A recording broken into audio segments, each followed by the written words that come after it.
이번 한 달 동안은요, 이 모세의 광야 인생론 시리즈 해가지고 4주 5주를 이 모세가 쓴 가장 오래된 시편입니다. 이 90편과 91편 이 말씀을 중심으로 함께 나누도록 하겠습니다.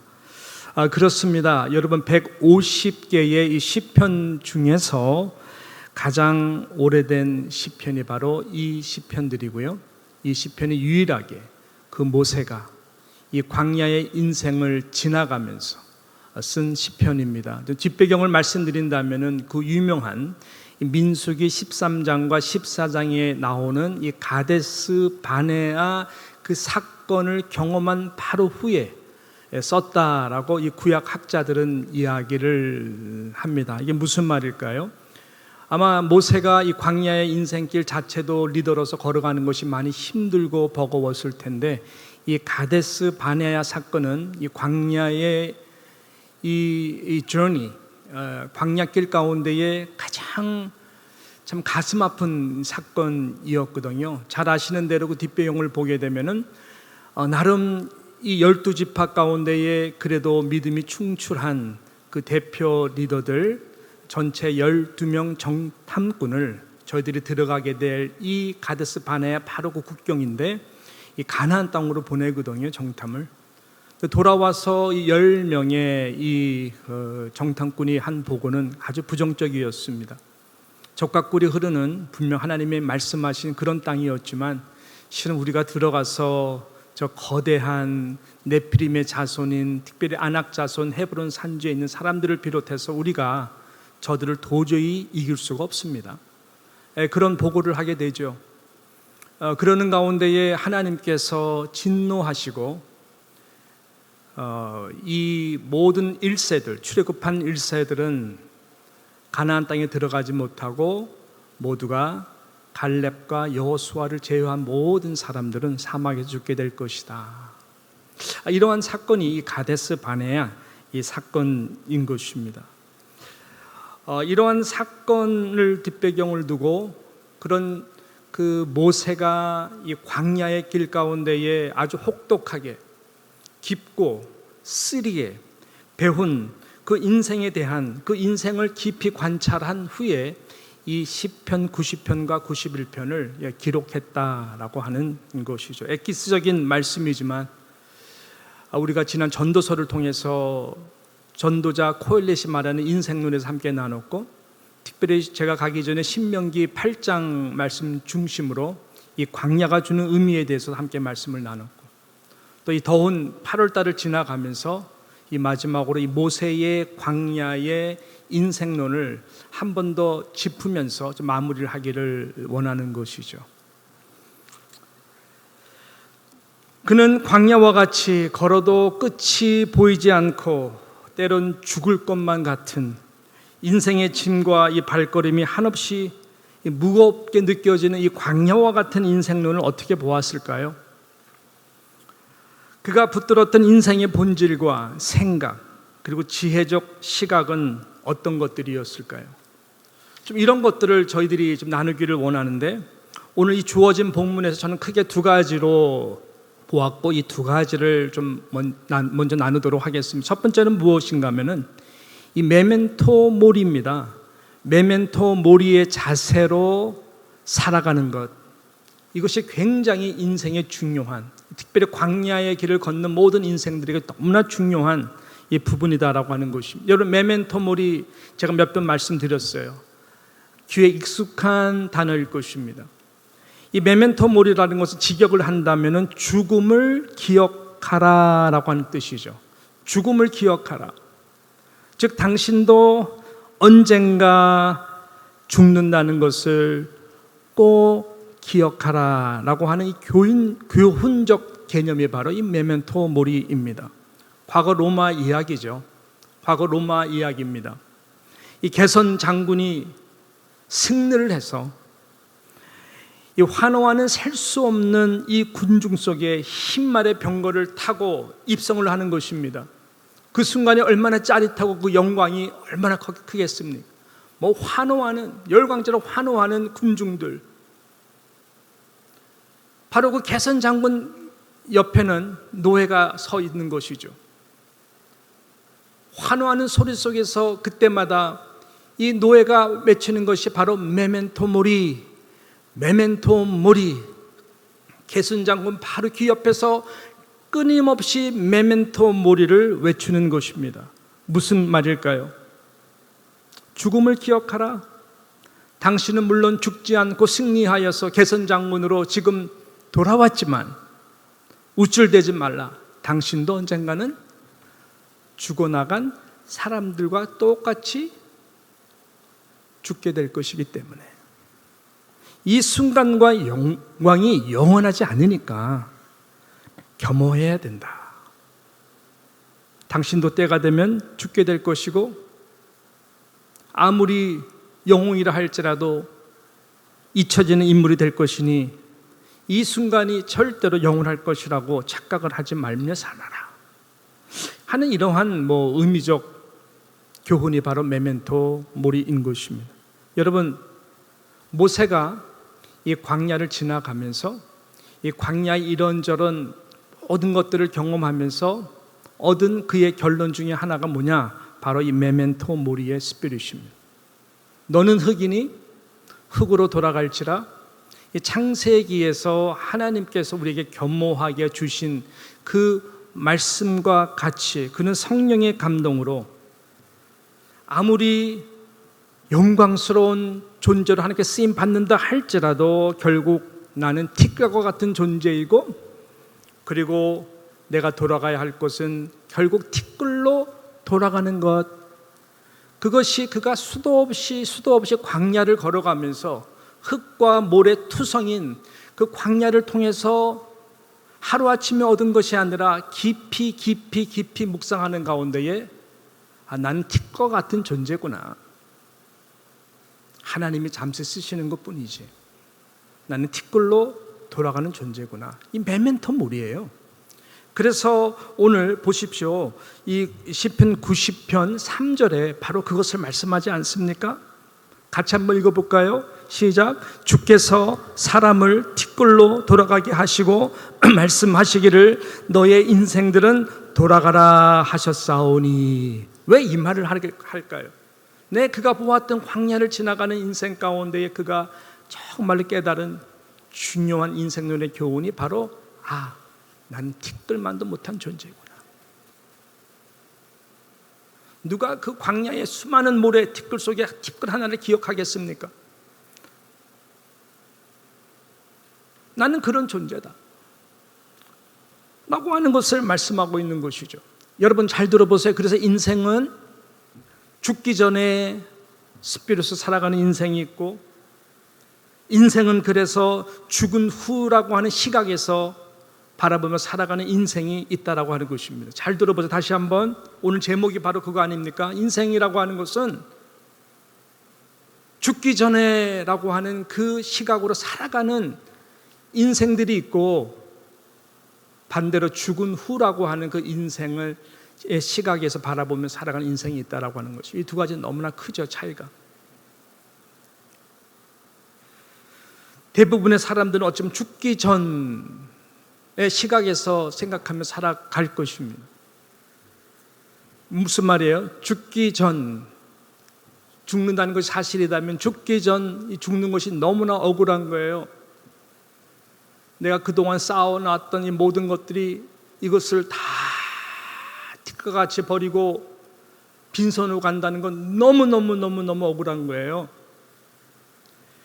아쉬운 거예요.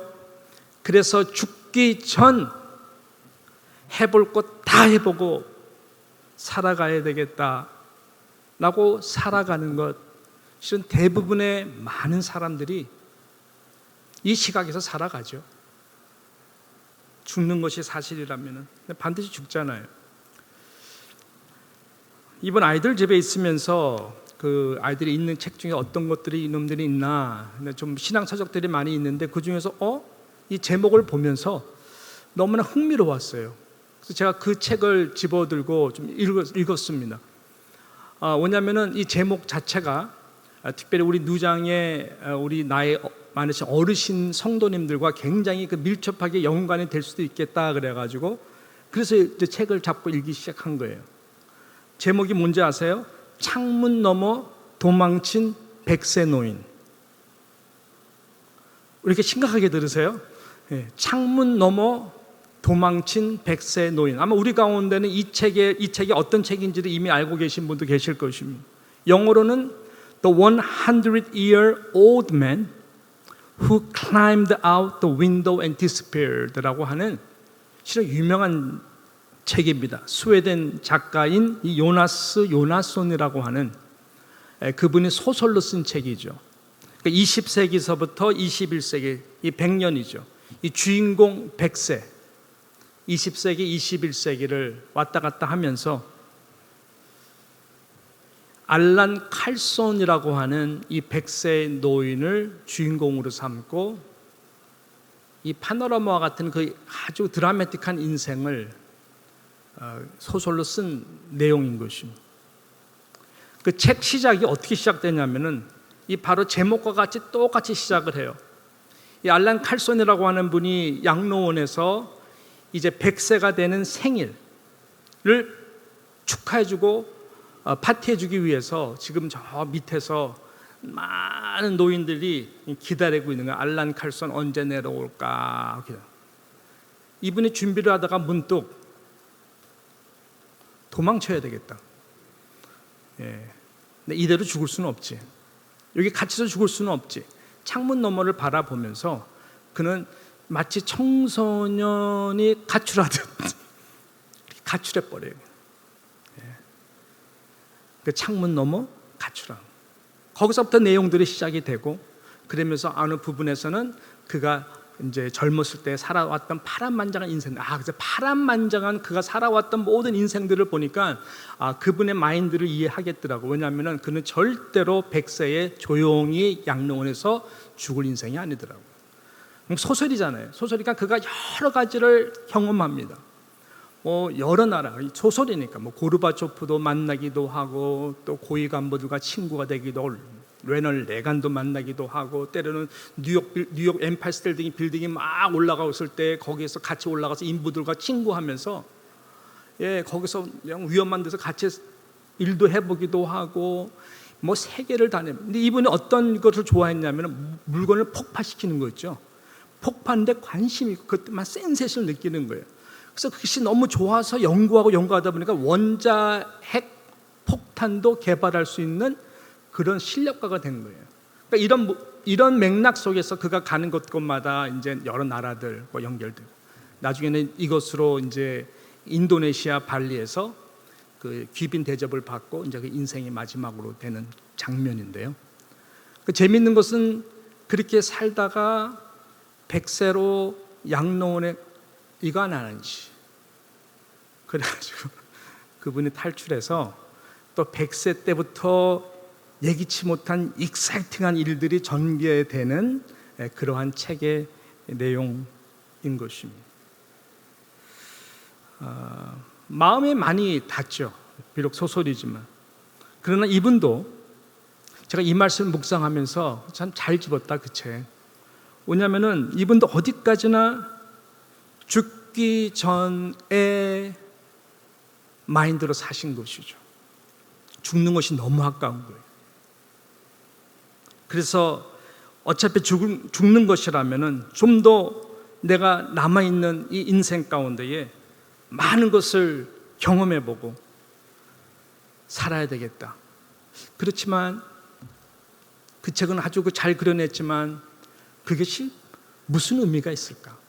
무슨 진정한 의미가 있을까? 한번 깊이 우리 또한 물어봐야 되는 질문이 아닌가 생각을 하는 거죠.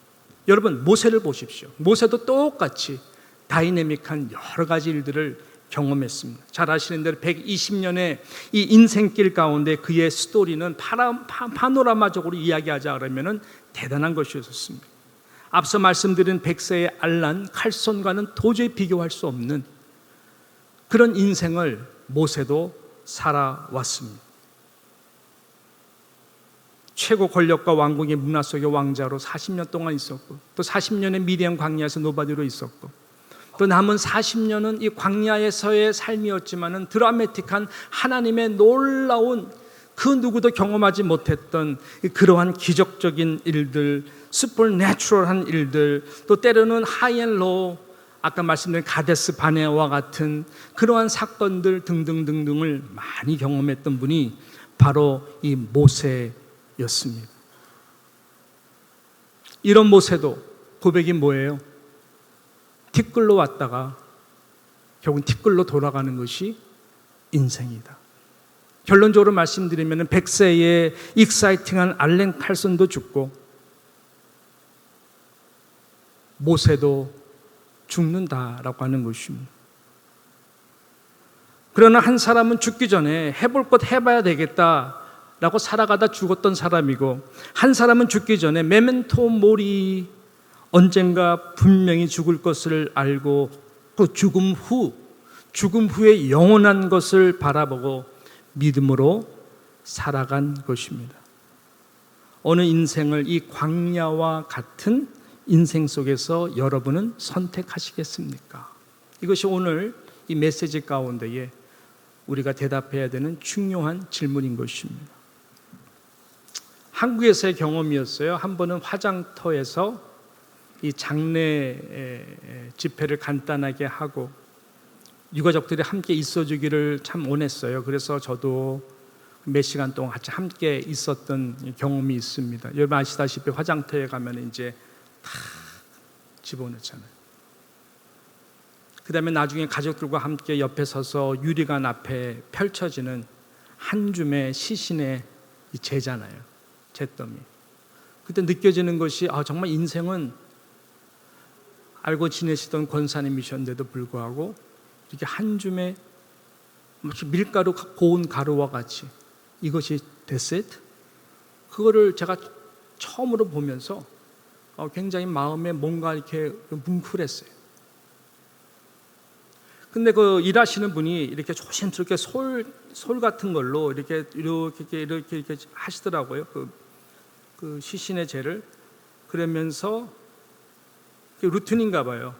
딱 봤더니 거기 뭐가 있냐면은 이쁜 금반지가 나오더라고요. 그것은 그 권사님께서 너무 소중히 아끼셔서 돌아가시면서 손가락에 끼었던 그 금반지였어요. 그거는 탁 남대, 다른 거는 다 가루인데.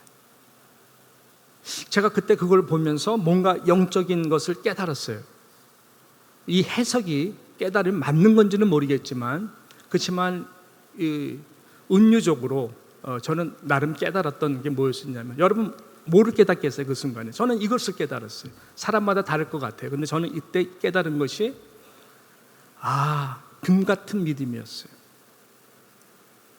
우리 육신은 저렇게 밀가루같이 한 줌의 흙으로 티끌로 왔다 티끌로 돌아가는 인생이지만, 그렇지만 금과 같은 믿음은 영원히 빛나는 것이구나. 그래서 믿음을 금과 같은 믿음으로 표현했나? 라고 하는 그런 깨달음이 저는 있었던 것입니다.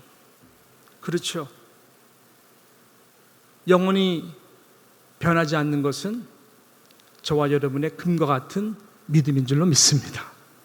죽기 전에가 아니라 죽기 전에 이 믿음을 가지고 믿음 넘어 볼 수 있는 이 믿음의 금과 같은 믿음의 시각으로 주님이 주실 그 금면류관을 우리가 함께 바라보면서 의미 있게 살아갈 수 있는 저와 여러분 되시기를 주님의 이름으로 축복합니다.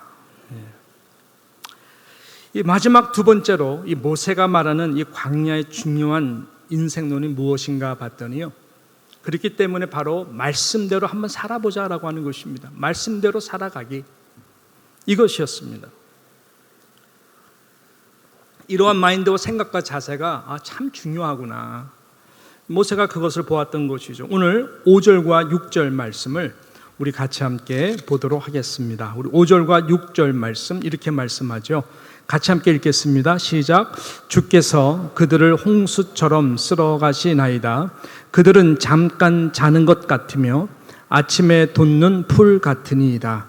풀은 아침에 꽃이 피어 자라다가 저녁에는 시들어 마르나이다. 이렇게 말씀하고 있습니다. 주께서 그들을 홍수처럼 쓸어가시나이다. 모든 사람들이 티끌과 같이 왔다가 간다고 하는 것이죠. 그것도 잠깐 자는 것 같으며, 또 이 말씀에 보니까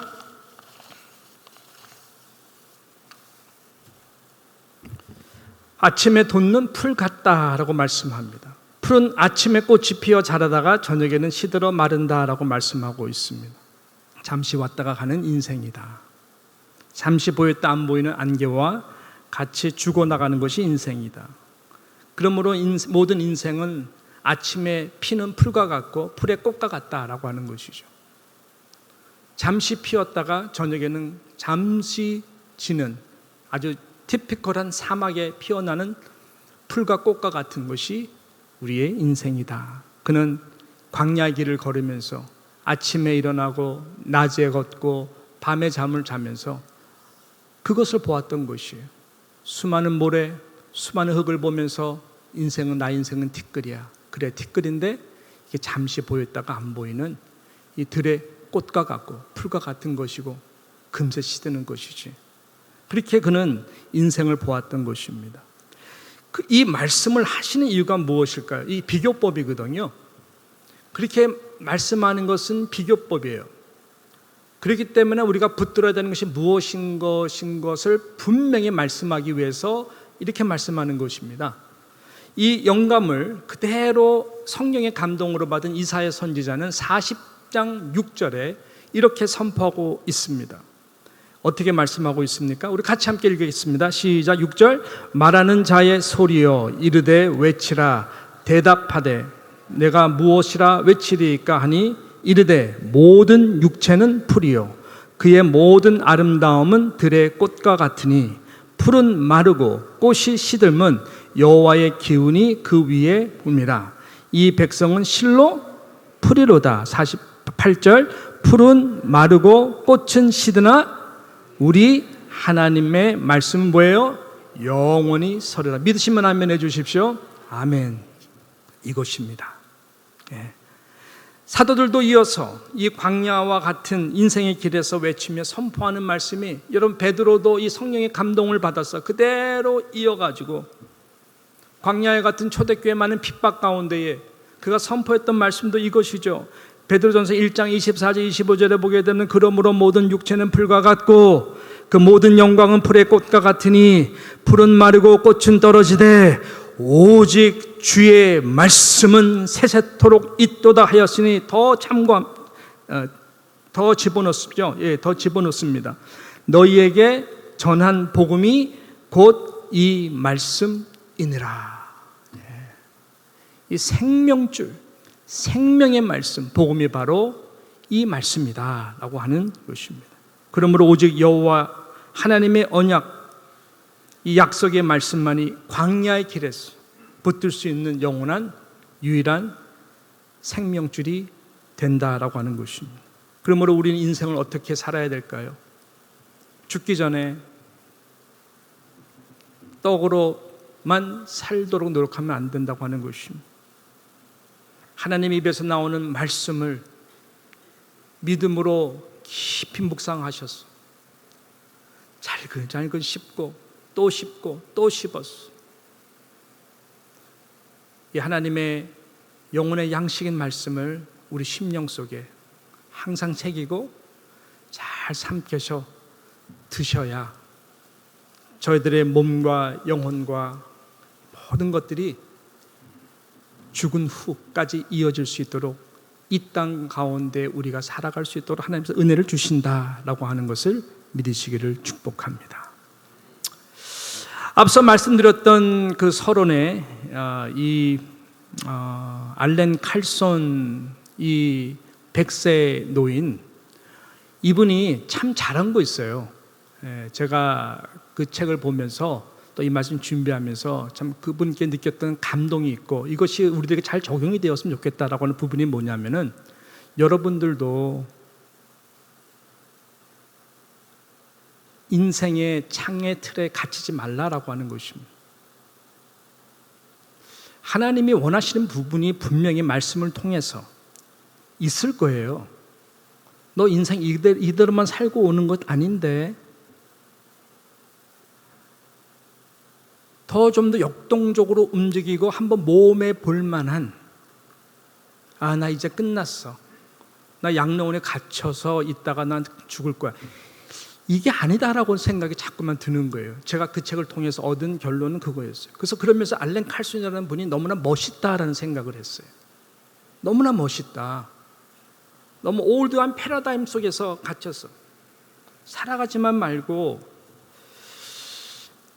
아니 그 예수님 당시 때도 예수님께서 너희는 가서 모든 족속으로 제자를 삼아, 아니 갈릴리 바닷가를 나와본 적이 없는 저들에게 너희는 가서 모든,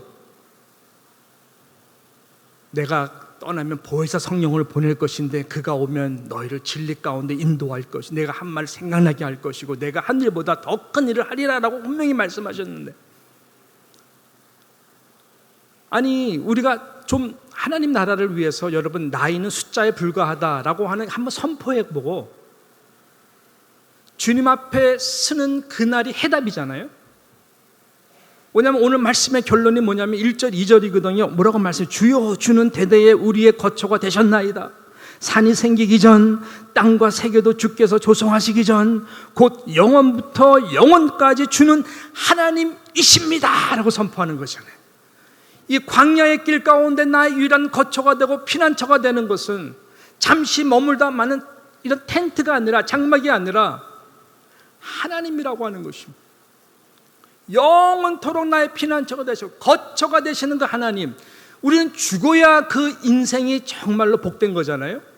그렇다면은 죽기 전에, 죽은 후에 이미 그 나라를 상급으로 받은 자라면 한번 도전해 볼 일들이 많지 않을까? 그런 생각을 좀 해봤어요. 그래서 저는 물론 소설이지만 이 분이 우리에게 주는 도전이 너무나, 저한테는 가슴이 뜨거웠어요. 예. 이것이 성령께서 우리 뉴욕 장로에 속한 모든 성도들을 향한 도전적인 말씀이 되지 않을까. 한번 하나님 말씀대로 살아보기. 나 살고 있는데요, 할렐루야. 그럼 좀 더 넓혀보세요. 예. 그리고 여러분 한번 버킷리스트를 만들어 보셔가지고, 내가 죽기 전에 하나님께 기도하면서 의미 있는 이런 일들을 좀 하고 싶다, 하나님 그렇게 하고 주님 앞에 갈 수 있도록 은혜 주시면 안 됩니까? 한번 그런 것들을 만들어 보세요. 그 가까웠게는 오늘 당장 실천할 수 있는 거, 용서하기. 성경은 분명히 용서하라 그랬잖아요. 예수님이 나를 용서했듯이 용서하라. 주기도문 오늘 찬양도 그거잖아요. 그렇다면은 내 안에 용서하지 못하고 있는 그 영혼, 말씀대로 살아보기. 죽기 전에, 죽은 후에 나를 다 용서해 주신 그 주님 앞에 서기 전에 나 왜 용서 안 했어? 위험한 순간이 오기 전에 한번 용서해보면 내 마음에 어떤 평안이 임할까? 하나님의 나라가 임할 거예요. 한번 살아보기. 미워하지 말고 축복하라 그랬으니까 한번 축복해보기. 그럼 어떤 축복이 내게 돌아올까? 기도하라, 내가 반드시 응답할 것이다, 내가 너를 도와줄 것이다 한다면은 때는 주님의 때한테 맡기고 믿음으로 한번 주님이 받으시는 그 믿음의 기도로 한번 담대히 기도해 보시지 않겠습니까? 할렐루야. 예. 그러면 우리는 분명히 내가 이것을 기다려왔다, 이 시간을 기다려왔다 하시는 주님의 그 마음과 확신 가운데 기도의 응답이 이렇게 달구나, 이렇게 소중하구나라는 것을 한번 성경에서 말하는 그 한번 그 부르짖으라, 내가 내게 이 비밀을 알게 할 것이다, 응답할 것이다 하시는 그 주님의 말씀대로 한번 살아보기. 예. 그거 한번 트라이해보자는 것이죠. 아끼지 말고 좀 있는 것으로 좀 이제는 좀 섬겨라. 그거 가지고 천국 갈 것도 아닌데. 한번 감동 있게 섬겨보기. 주님이 날 이렇게 섬겼다면, 물과 피를 다 주셨다면 어느 정도는 한번 섬겨보기. 예. 말씀대로 하나님이 어떤 축복을 주실까? 우리 모두에게 은사를 주셨어요. 그럼 그 은사를 사장시키지 마시고 교회, 영광성 교회를 위해서구나, 사회를 위해서구나, 아니면 한번 단기 선교도 한번 가보면 어떨까? 할렐루야. 아니면 적어도 한 선교지를 내 마음에 품고 하나님 기도하고 좀 서포트하는 좀 그러한 사람으로 한번 살아보면 어떨까? 말씀대로 살아보기. 여러분, 이런 것들은 아마 끝도 없을 것 같아요. 좀 그런 은혜. 제가 이번에 유일하게 한번 설교한 교회가 있었어요. 그 설교하는 교회가 있었는데 은혜가 많았어요. 광야 길을 걸어가는 당신에게라고 하는 제목 자체가 은혜였고, 저도 울었고 듣는 많은 성도들이 많이 우시더라고요. 광야 길 다 힘드시니까. 근데 그 교회가 이제 담임 목사님이 그때 안 계셨는데, 왜냐면 단기 선교를 나가서 브라질 아마존에 단기 선교를 나갔는데, 광고 때 보니까 그게 큰 교회도 아닌데 160명 성도들이 160 성도들이 다 단기 선교 나갔더라고. 그래서 교회가 많이 비어 있었어요. 6개 나라를 160명의 성도들이 다 단기 선교 나가가지고 들어온 팀은 익사이팅 해가지고. 그래서 참 그런 다이내믹스 보면서 너무너무 아름답다, 교회. 계속해서. 여러분을 신앙의 굳은 창틀에 가다 놓지 마시고요. 우리는 그렇게 죽을 인생이 아니에요, 절대로. 메멘토 모리, 어차피 죽을 인생이라면 죽음 후에 있는 하나님 앞에 섰을 때에 하나님 우리에게 주신 1달란트든 2달란트든 5달란트 우리 것이 아니잖아요. 청직이잖아요. 그래서 우리가 남은 우리의 인생을, 나이는 숫자에 비한 것이니까, 여러분 그런 마인드를 한번 멋지게 살아갈 것을 꿈을 꾸고 기도하며 다시 한번 살아갈 수 있는 저와 뉴욕 장로교에 속한 모든 성도들 다 되시기를 주님의 이름으로 축복합니다.